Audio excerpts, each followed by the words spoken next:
form an opinion on something when, in fact, you don't have any education on this at all.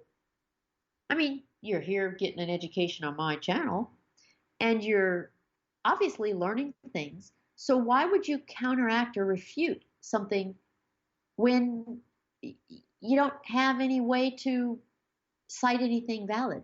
But this is the way the human mind works. We are much more influenced by what we have seen ourselves, by what we have experienced ourselves. Another area where this kind of thing happens a whole lot is when someone encounters an experience with a disease that they had never encountered before. And suddenly, this disease becomes a big part of their lives. And they become very vocal about it. And they start wondering why there isn't more done on behalf of this disease. And it's a horrible thing that we don't have a cure and blah, blah, blah. And the real truth is the disease has always been around. And they never cared about it before. The only reason they care about it now is because it's touched them in their lives or someone in their circle of loved ones. And so what we all have to realize is that most of us know very little about most things. We only see a very small portion of anything in this world. We get glimpses of this and that, but we don't become experts or see the real complete picture on most things. And so I think it's very important to know that, if your attitude is, I'll believe it when I see it, if your attitude is that you have to experience everything firsthand to be convinced that it's valid, you're probably going to go through life making a lot of bad decisions. And I don't think this matters. I mean, I think this is the case with anything in life. This is not just a part of menopause. This is, about everything. And I think that we have to be aware of the fact that we tend to be very close-minded and we tend to focus only on those things that we ourselves experience and see firsthand rather than being aware of the bigger picture. At this very time in coronavirus confinement and coming out of confinement with all that's happened with the coronavirus, there are thousands and thousands of people dying. Do you know anybody? Has anyone in your world died? A lot of people are talking to each other and say, well, I don't know anybody who's had it. But does that mean it's not happening? I mean, of course it's happening. And if you aren't touched by it personally, do you think you should discount it? Do you think it's not worth the confinement? Do you think that it makes no sense to be inconvenienced by it? The whole issue is it is something that is happening worldwide. It's killing thousands and hundreds of thousands of people. It is going to change the way we live forever. It's going to change the way we interact. And it's going to affect a whole lot of people financially and economically. And to have the attitude that if it doesn't affect you personally, you don't care about it, that's the I'll believe it when I see it mentality, the availability heuristic. If you don't see it creating an inconvenience or a disruption in your own life, then you think life should go back to its normal state of affairs.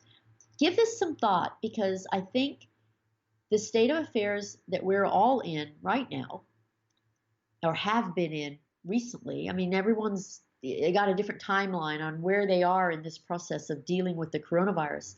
But I think the critical thing is to realize that the fact that it's happening means that it's affecting a whole lot of people, whether or not it affects you personally. And when it comes to a virus, the only way it can propagate is through us. We are its legs. We are the only way it can transfer from one person to another. And so every person plays a part. And so when it comes to a contagious disease that people can transfer without knowing they're transferring it, it affects everybody, whether you realize it or not. And so I think sometimes you have to go with facts and statistics, even though you can't see them, even though you can't feel them, and even though you don't feel like you should be affected or inconvenienced by them. Believe the fact that it's definitely affecting a whole lot of people.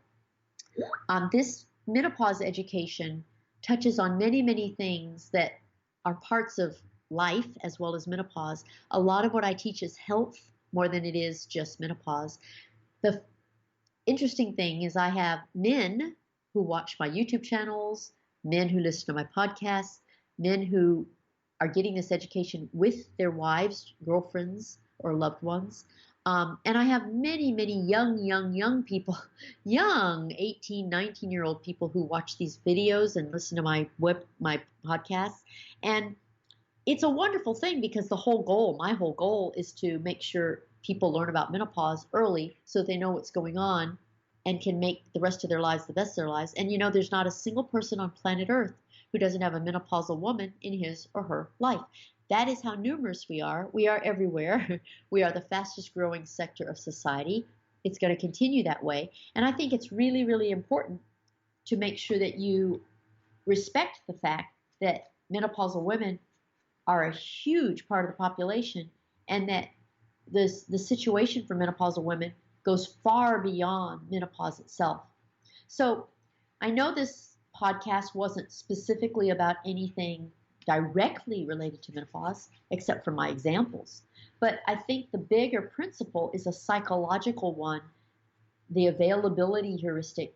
How many other things in your life, fall into the category of the availability heuristic? Are you a person who just basically denounces everything that you don't see yourself firsthand with your own eyes and hear with your own ears and touch with your own hands? And if you are, why don't you stop and think about it and see how things might affect other people beyond yourself?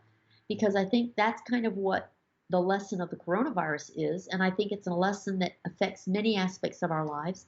And I see no reason why we can't learn from this experience where everybody has had to succumb to some of the inconveniences imposed by protecting other people. And I think that's what this is all about, protecting other people. So I invite you to go to my website, which is menopausetailor.me. It has a lot more of the menopause education, specifically the menopause education.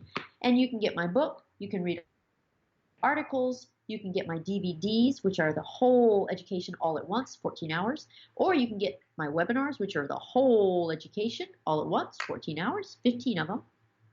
Or you can go to my YouTube channel, or you can schedule a one-on-one consultation with me, and I will address anything and everything that you want. No matter where you live, you can have a consultation with me. I do them on video conferencing, and I can accommodate any time zone, and I will address all your issues and make sure that you understand everything you need to understand, and also give you the power to use the information in a way that allows you to manage your menopause your way. That's what it's all about. So this is Menopause Taylor signing off, and don't say you'll believe it when you see it. Bye now.